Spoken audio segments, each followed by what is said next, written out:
হ্যাঁ প্রিয় ভাই, আপনি প্রশ্ন করেছেন যে আমি ভাই বোন যে হন, যেহেতু আমি আপনার পরিচয় জানি না, তো যাই হোক, যিনি প্রশ্ন করেছেন আমি কোরআন শিখতে চাই কিন্তু আমার মনে মনে থাকে না, কারণ কি? এটা অনেকেরই প্রশ্ন যে কোরআন শিখতে চাই, কোরআন শিখলেও মনে রাখতে পারি না। এই ক্ষেত্রে আমাদেরকে মনে রাখতে হবে তরকুল মাআসি। ইমাম শাফি রহমতুল্লাহ আলহিয়ার কাছে ওনার একজন ছাত্র এসে বলছেন, হুজুর আমি এত কষ্ট করি, এত মেহনত করি কোরআনকে ধারণ করার জন্য, কোরআনকে শেখার জন্য, অথচ আমার ব্রেইনে কোরআন থাকছে না, জমা থাকছে না, আমি ভুলে যাই।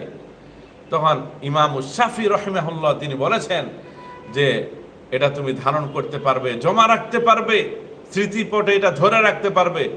তরকুল মাআসি, সর্বপ্রথম তোমাকে গুনাহ ছেড়ে দিতে হবে, গুনাহ ছেড়ে দিতে হবে। কোরআন তো পবিত্র একটা কিতাব, আর গুনাহ হলো অপবিত্র, নাপাক। তাহলে পবিত্র জিনিসের সাথে পবিত্র